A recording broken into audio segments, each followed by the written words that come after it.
Hello everyone and welcome back to this NPTEL course on aquatic geochemistry. In this particular lecture, we are going to start with the new module related to stable isotope geochemistry. Now, what are stable isotopes? What do we mean by an isotope being stable?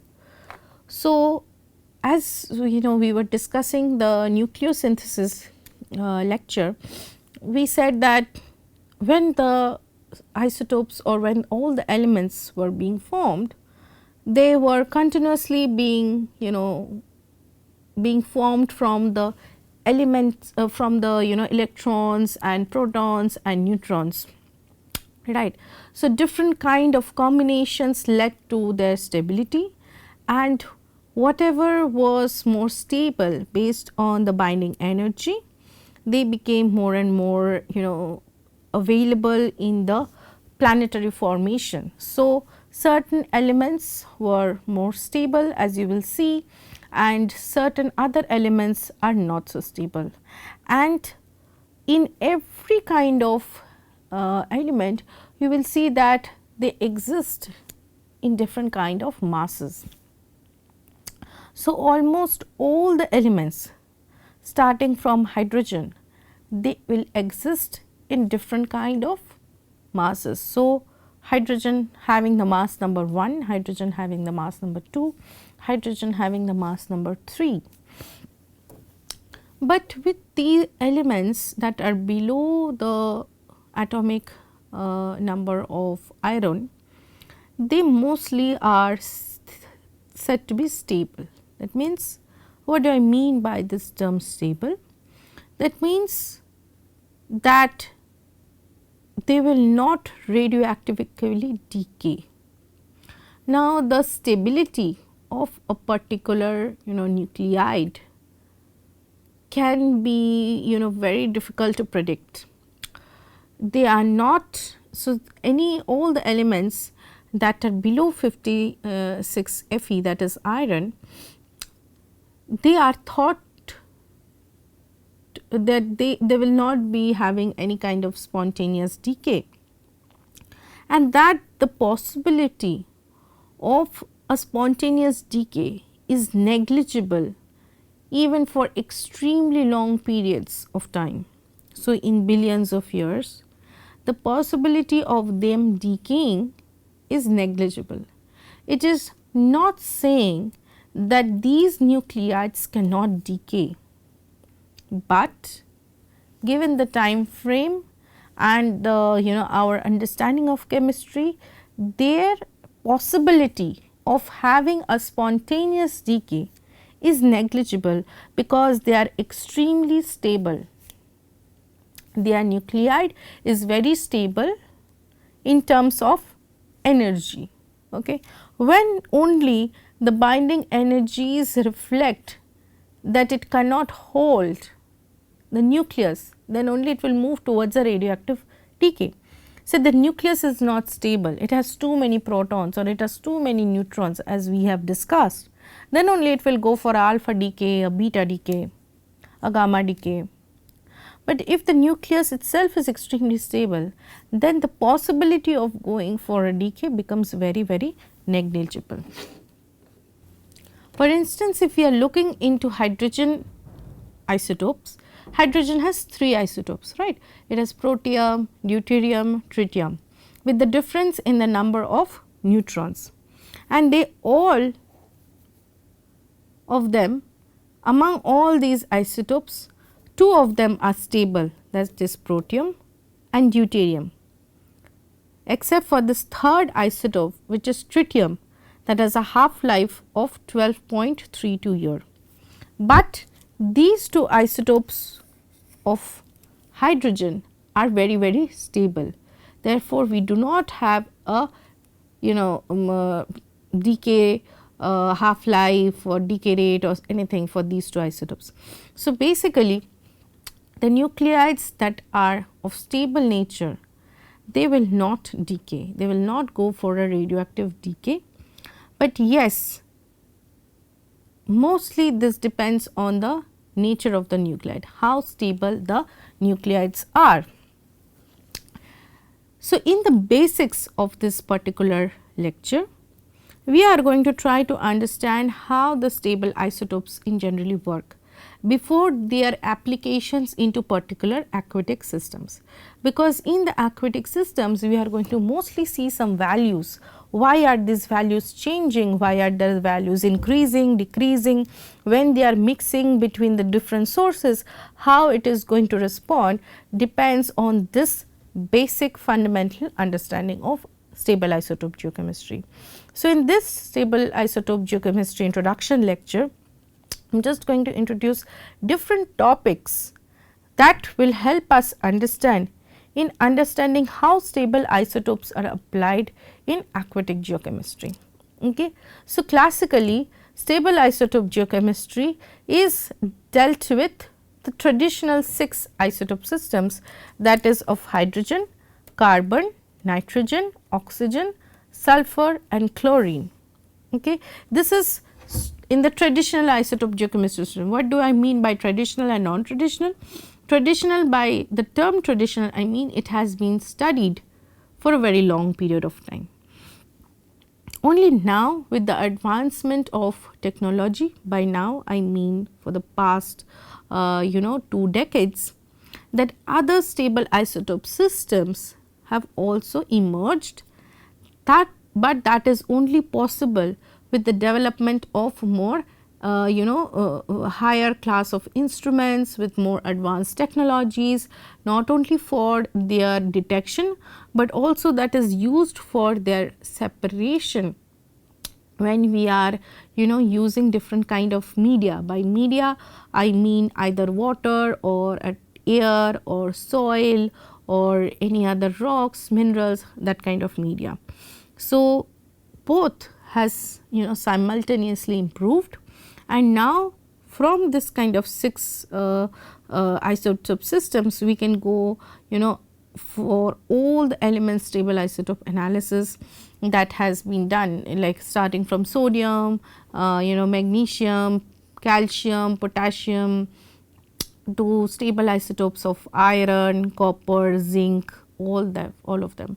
So, we now have a huge potential to apply stable isotope geochemistry for understanding different kind of elemental processes, natural processes, source mixing, a variety of interactions using this stable isotope geochemistry information. Okay. Now, moving towards the more classical understanding. First, this classical understanding is very important because of its in-depth understanding. Since it has been done for a very long time, the depth of understanding and the data that has been generated globally is huge. So, we have very strong robust understanding as compared to the non-traditional isotopes.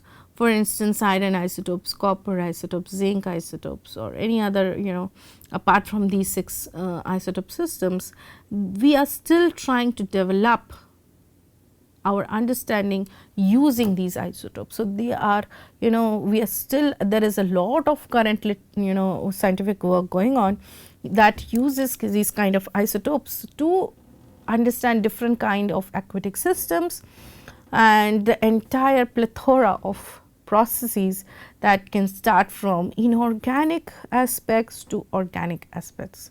So, all these kind of processes, they alter the stable isotopes, and why we are going to learn in the next few slides. So, what are isotopologues? We often, you will see us that we are going to write our equation in these type of terms, where in a molecule we are going to differentiate between the isotopes. So, for instance, we are going to write water, okay, that is H2O, but what is the mass of that oxygen in water, whether it is 16 oxygen or whether it is 18 oxygen is important. We are going to write H2O, but what is that hydrogen, whether it is a protium or is it a deuterium, we are going to write that. So, these type of substitutions in the molecules that give us information about the isotopic composition is called isotopologues. Okay. And we also have something called isotopomere, where the position changes, where even if two isotopes of the same element is there, but if their positions are changed, then also certain kind of interactions, reactions may happen, or the bond, the bonding changes. So, due to that we have differences. So, that is also noted if we are writing in types of isomers. Okay. So, for instance, we have an arrangement of 16, 18, 16, or whether we have 18, 16, 16, whether it is a 13C16O or whether it is a 12C17O, what kind of arrangement we have. Okay.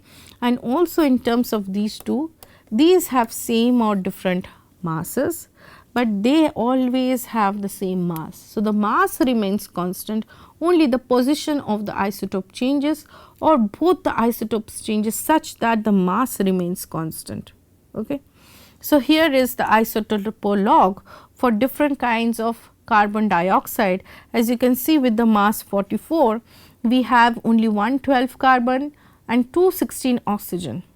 With the mass 45, we have 113 C and 216 oxygen, or we can have 117 oxygen, 112 carbon and another 16 oxygen. Or now let us change the position. So, rather than the oxygen here being 17, here the oxygen becomes 16 and here the oxygen becomes 17. Another is 46, where we have 17 oxygen, 16 oxygen and a 13 carbon, and we have the different combinations depending on the isomers, isotopomers. Let us see how abundance variations are there. Now, abundance variation means what is the natural abundance variations. For instance, hydrogen has two stable nuclides, that is protium and deuterium, and the natural abundances are 99 of for one hydrogen it is 99.985 percentage, deuterium is very low, that is 0.015. And when we are seeing isotopic variations, that is, for instance, we are going to report it in terms of delta D or delta 2H.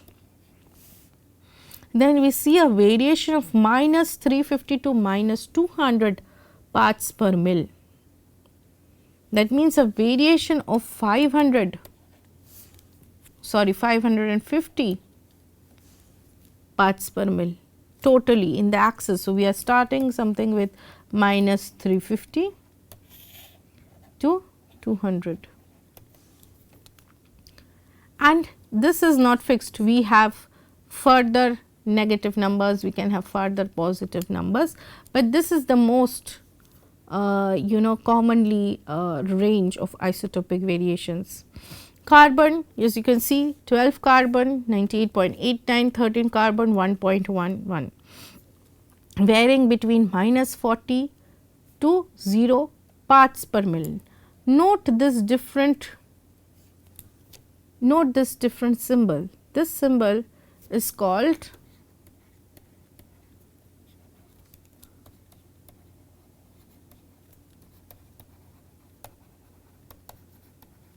that is parts per thousand. Okay.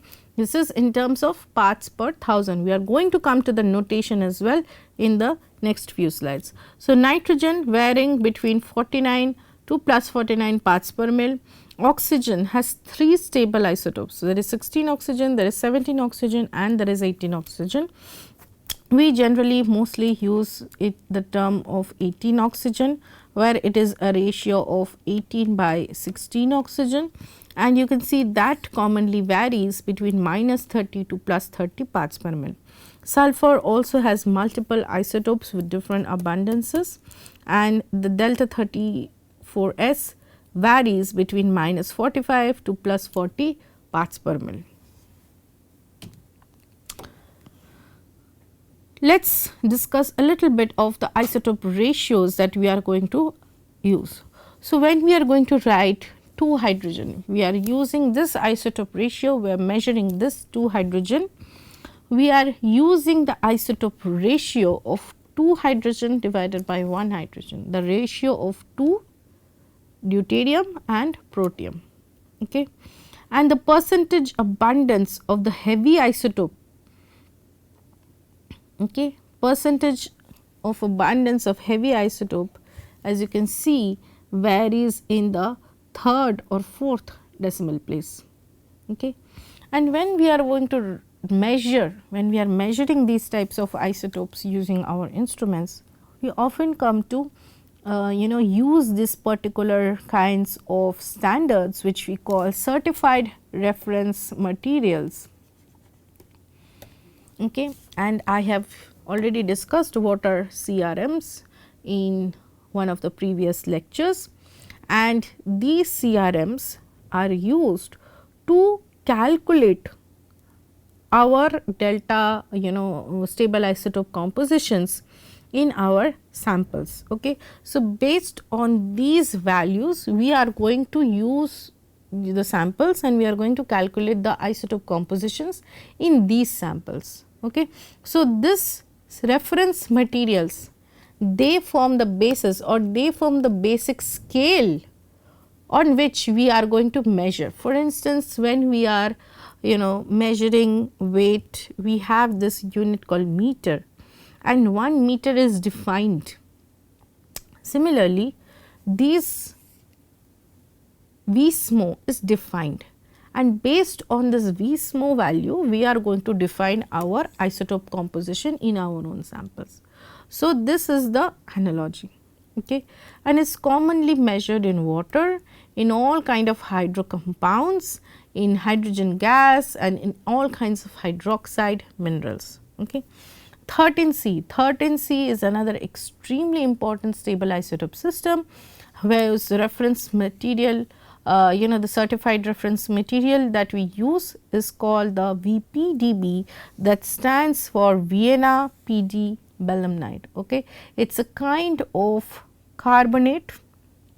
Okay.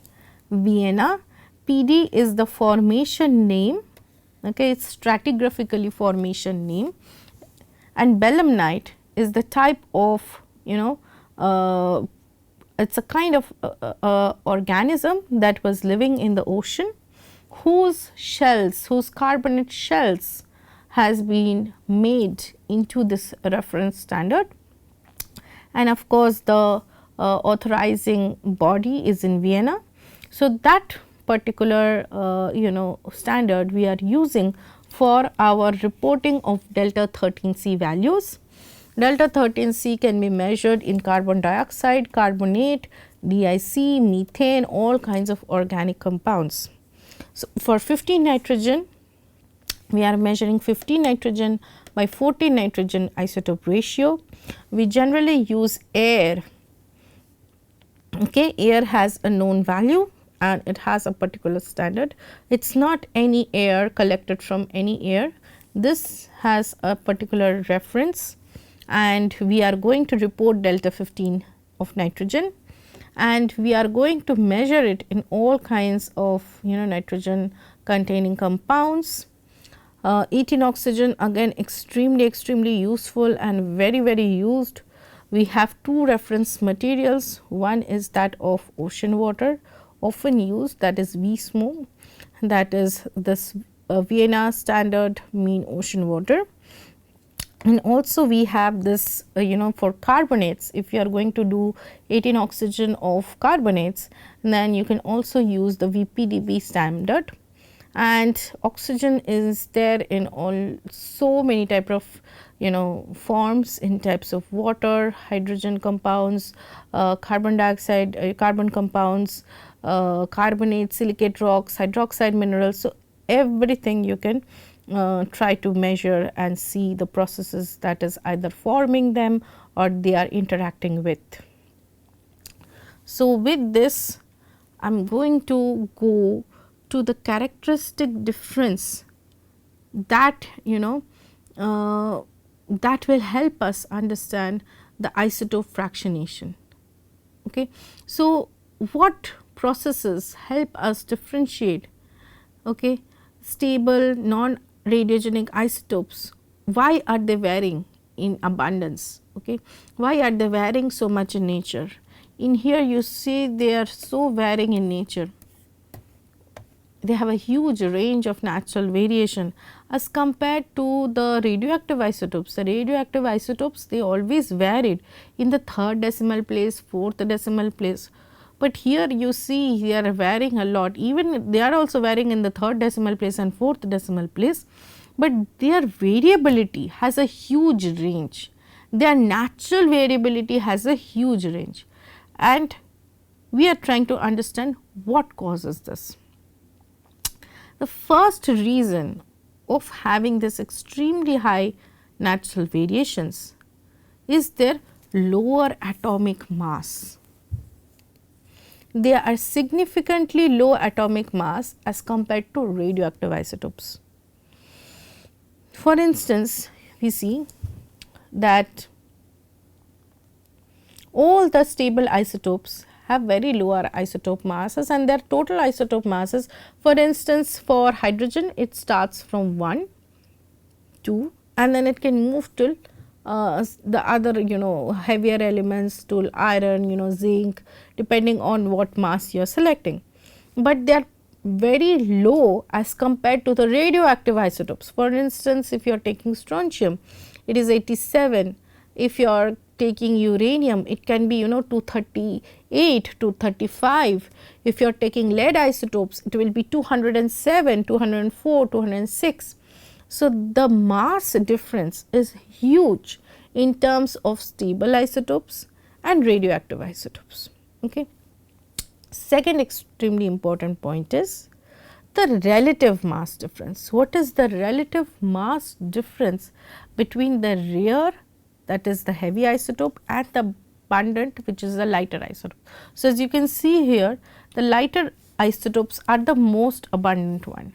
For hydrogen also, for carbon, for nitrogen, for oxygen, for sulfur, all the isotope which has a lower mass, they are the most abundant ones. But what is the relative mass difference? For instance, between 13C and 12C, the relative mass difference is 8.3%. What is that? So, therefore, 13C minus 12C, what is the mass difference? 1 unit, right. 1 unit by 12 into 100,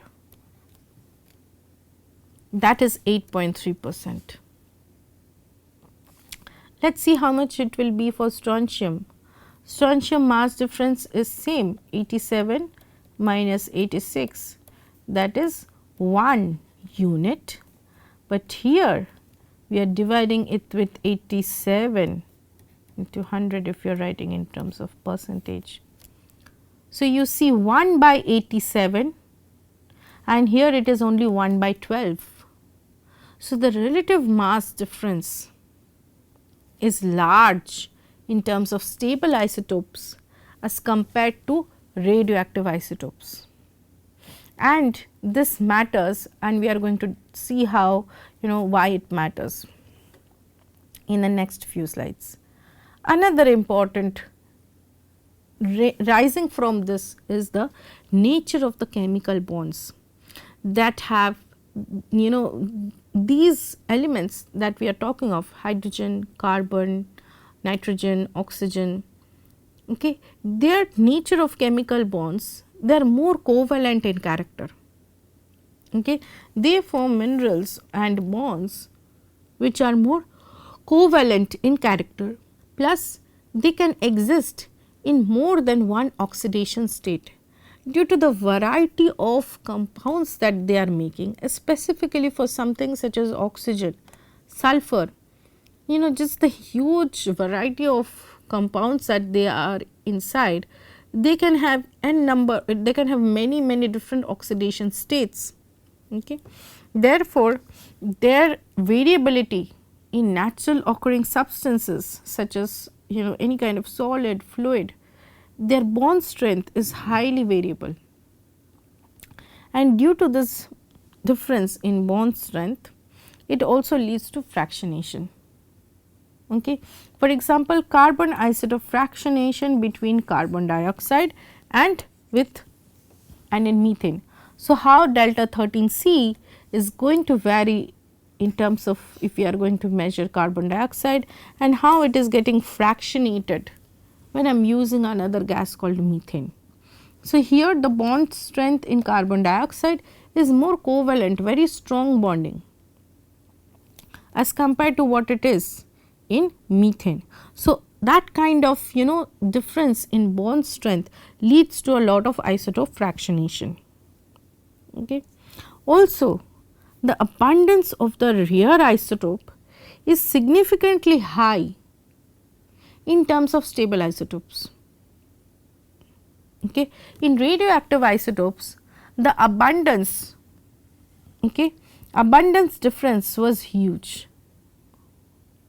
The lighter isotope in if we are talking about of all the higher radioactive isotope systems, then their lighter isotopes, they will be very rare. Okay. But in this stable isotope geochemistry, the abundance of the rare isotope is also sufficiently high. For instance, we are measuring 16 oxygen, we are measuring 18 oxygen. Now, although 18 oxygen's abundance is low, but still their reservoir is huge, and even a 0.204 percentage in that reservoir is actually huge and sufficiently high for precise determinations. So, the abundance in general of the rare isotope is sufficiently high in stable isotope geochemistry because of the nature of the reservoir itself. Okay. The reservoir itself has a lot of oxygen. So, even though the rare isotope is less in abundance, still it is enough for a precise determination. Now, let us see how it gets fractionated during during common processes. For instance, heating. Okay, if something is heated, then it will start moving. Okay, there will be development, there will be more kinetic energy. Okay, it will start moving, it will start getting excited, it will start to move, the isotopes will start to move. Now, this kind of fractionation is due to the mass difference between the two in the molecules. For instance, the average kinetic energy per molecule is same for all ideal gases, it will be the kinetic energy will be same. The kinetic energy, if it has to remain the same, but the mass is changing, mass of the different isotopes is changing, therefore, what will change? The velocity has to change to keep the kinetic energy constant. So, let us see this example. Okay. So, if we consider this molecule of CO, so let us have a 12C with 16O combination and a 12C with 18O combination, and in an ideal gas scenario, the kinetic energy of both the molecules is same. How do we write kinetic energy? Half of m of the lighter isotope, mass of lighter isotope, into velocity of the lighter isotope whole square, that is equal to half of mass of the heavier isotope into velocity of the heavier isotope into whole square. So, if I write it in these terms, so the mass of 12C16O is 28, mass of 12C18O is 30, right. So, V velocity V28 and the velocity of the 12C18O is V30. So, if I now substitute and see that the relation between V28, the molecule having mass 28, that velocity is 1.035 times the velocity of the molecule weighing mass 30. A very simple calculation, right. That means the molecule having the lighter oxygen isotope is 3.5% greater than the molecule having the heavier isotope. Therefore, lighter molecules easily will diffuse out of a system and will leave the reservoir enriched with the heavier isotope. So, given the kinetic energy, my lighter isotope will always preferentially diffuse out of the system because they have higher velocity, and the reservoir will comparatively be having higher concentration of the heavier isotope. And this kind of interactions are often associated with fast, unidirectional and incomplete processes such as evaporation, diffusion, dissociation reactions. Okay. When I am heating, okay, and that kind of process never gets complete, it is unidirectional. Okay. What do I mean by unidirection? When I am evaporating, that I am changing from a liquid phase to a gaseous phase, the gaseous phase is immediately not again condensing to form the liquid. So, it is unidirectional, and these are incomplete processes. What do I mean by incomplete processes? That the entire fluid may not vaporize, it may not vaporize. Higher chances in natural systems is that evaporation will remain incomplete. It just depends on the temperature difference. Same thing for diffusion, same thing for dissociation. They are mostly unidirectional, they are very fast in nature and often results in incomplete reactions. So, when we are measuring the isotopes, we are going to see huge fractionations, and that will lead to their higher variations. Now, again, just as we saw kinetic isotopic effects, that is related to the kinetic energy of the system, let us see the potential energy. So, what happens in the potential energy? So, it is the difference in this vibrational energy. So, potential energy is the energy that is due to its position, right, at its position whatever energy is having. So, the molecule that is having the heavier nuclide, okay, and the molecule with that is having the lighter nuclide, what kind of vibrational energy difference, that difference is going to lead to the potential energy or the potential isotope fractionation effect. Okay. For instance, here the potential energy is plotted in this axis, and here the interatomic distance is plotted for the hydrogen isotope, that is for protium and for deuterium. Okay. As you can see, this is the 0 ZPE. Okay. What is the ZPE? ZPE is the vibrational energy of a molecule at absolute 0. So, this is the energy level for the lighter isotope, and that is the energy level of the heavier isotope. Okay. Now, when I am dissociating something, when I am going for evaporation or any dissociation kind of reactions, you will see that the dissociation energy required for breaking the bonds for the molecule with the lighter isotope is less than the dissociation energy required for the molecule that has the heavier isotope, right. The energy that is required for breaking the molecule with the lighter nuclide is less comparatively the energy required to break down the molecule having the heavier nuclide or the heavier isotope.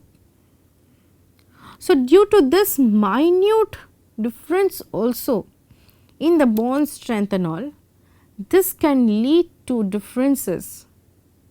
This can lead to differences in the abundance of molecules in the reservoir. So, there can be a reservoir which is more depleted in a particular kind of lighter isotopes and enriched in the heavier isotopes, or having more heavier isotopes in the system, because of dissociation energy difference.